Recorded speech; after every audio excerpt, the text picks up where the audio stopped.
Ito po ang ating napakagandang Kins 7S Wagon Stroller. So already washed and ready to use na po ito. Yan, meron siya kasamang mga accessories. Okay? So wala po itong faded, wala siyang discoloration. Color black. Ayan, ang ganda pa ng condition po nito. Black and gray, tama ba? Black and gray. Black and gray. Okay? So ito yung kanyang details. Unahin natin sa kanyang handle. Ayan. Yung handle niya is leather na. Wala po siyang tear. Ayan. Adjustable po yan ha. Both side. Ayan. Meron siyang button dito. Itong color gray. Ayan. I-adjust po siya. Depende po sa laki na magtutulak. Ayan. Okay. So next natin. Yung pinaka-seat niya. Ayan. Ito yung pinaka-seat niya. Okay.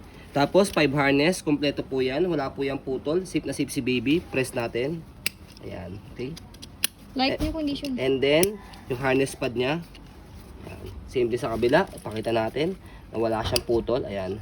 Like new condition pa po yan. As you can see, yung kanya mga tag. Lagyan mo, huwag mong Wait tanggalin lang. mo to. Huwag na. Yan. Ayan, bagong-bago po. Kita-kita. Walang kadumi-dumi. Yan. Okay. And then, meron siya kasamang mattress. Yan. Double bed. Double bedside. Yan, mattress. So, baliktaran po ito. Kung sakaling madumihan yung kabilang part o side, ayan, pwede rin sa kabila. Yan. Magkano yan? So, ang brand new price po nito kung isi-search nyo po sa pinaka-site ng Kins, 4,000 siya. 3,999. Yeah. Ang mahal. Accessories. Okay? So, another, ano po yan, comfort sa mga babies po ninyo. Yan, ganyan siya kapag nilagay. Okay?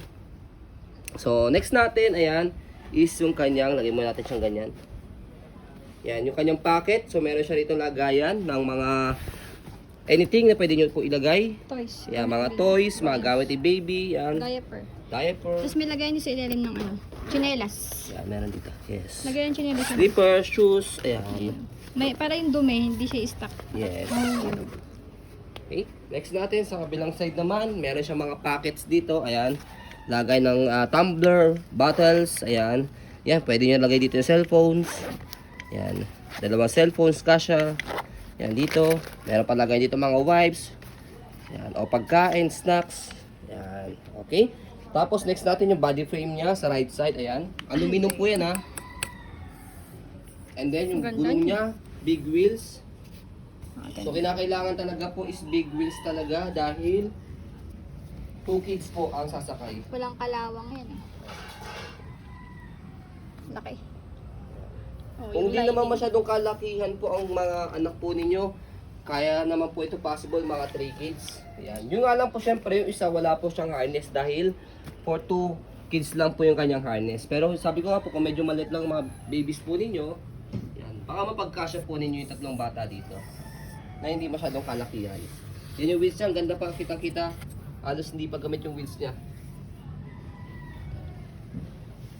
Ano to? Okay? On and off, stopper yan. Yan. Stopper sa harap. Oo. May stopper sa harap, may stopper sa likod. Okay? So, ito sa kabila. On and off. Ayan. Okay, sa Sa likod, yung stopper niya, pakita natin. Kukulay pula. Ayan. Okay? And then, next natin, yung kanyang bag. Cover. Yan. Cover siya dito.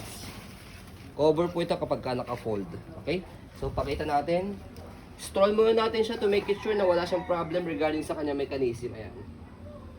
Ang sarap i-maneuver. Yes. Sobrang smooth. Okay?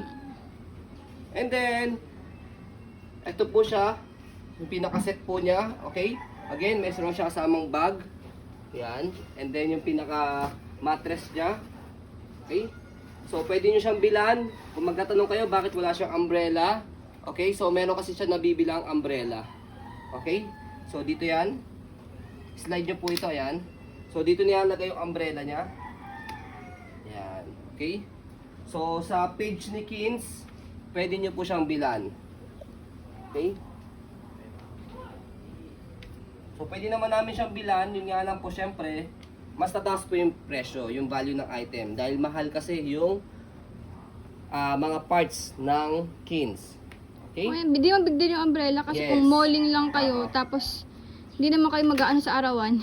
Yes, saka hindi naman ginagamit yung mga stroller talaga pag sobrang init, di ba? Ginagamit lang naman siya sa araw, sa hapon, sa malling, kaya parang optional na lang din yung umbrella. Okay? Saka yung umbrella is kung sakali medyo malimuom, doon lang naman siya nagagamit. Oh. Yan. Sa mga gandang gamitin talaga, yung mga gento, yan, pag mga 2 to 3 kids, tapos papaarawan nyo po yung baby po ninyo, yan. Nakatayo si Iya, bilihan niya, ganyan yung stroller nila. Yes. So, ayan po, sa pag-fold naman po, turo natin. Ayan. Tanggal lang muna natin yung mattress niya. Sa pag-fold po sa kanya, napakadali lang ito. Pakita mo ito na sa upuan niya. Ihilahin nyo lang po ito pataas. Ayan. And then, compress nyo lang siya. And then, meron siyang lock dito sa gitna. Pati sa ilalim meron din So, lock. yan na. Kahit ganyan lang. Okay? Tatanggal yung gulong niyan kung nalalakihan kayo. And then, next natin, press nyo lang po dito ulit. Sa gitna. And then, bubukan nyo lang siya. Pakata mo yung wheels Pwede na siyang gamitin. kung patanggalin. So sa wheels, para kung sakaling medyo nadumihan po yung mga buhok-buhok, sumingit-singit, pwede nyo siya tanggalin dito. Pe-press nyo lang po ito, and then hatakin. Ayan. Para yung mga buhok dito, pwede nyo siya matanggal. Sa paglagay, press nyo lang ulit, and then salpak. Ganun din paglalagay sa car nila. Okay? Para di masyadong Yes. bulky. Para at least, kung sakaling medyo maliit yung konti sa sasakyan po ninyo, magkasya po siya, tatanggalin nyo muna yung wheels. Kasi talagang medyo nakakasakop ng space po itong wheels niya dahil medyo malaki talaga siya. Mataas at malaki kasi siya. Tapos sa kabila, same lang din, pe-press nyo po ito, side na to. Ayan. Para kung tatanggalin nyo yung mga balahibo dito, okay. Ayan. Dito, tatanggalin yung mga balahibo, ayan, merong konti. Pero tinatanggal na po namin yan. So, kailangan nyo lang siya ng tools. Pag tatanggalin nyo yung balahibo dito, mga buhok-buhok, dito. Ito. Kailangan nyo ng tools dito. Okay? Salpak, yan. Wala na kayo mapipress, sasalpak nyo lang siya ganyan. Pero nilinis na po namin yan, siyempre. Para at least, sa mga buyers namin dyan, alam na po nila yon. Sa mga regular buyers namin, gagamitin na lang po yung items po na bibili nyo po sa amin. So yan po, as you can see, very details po kami. Sa po pag-video kasi ang amin siya policy. No refund, no exchange. What you see is what you get. So yan po, maraming salamat. Have a nice day and God bless po.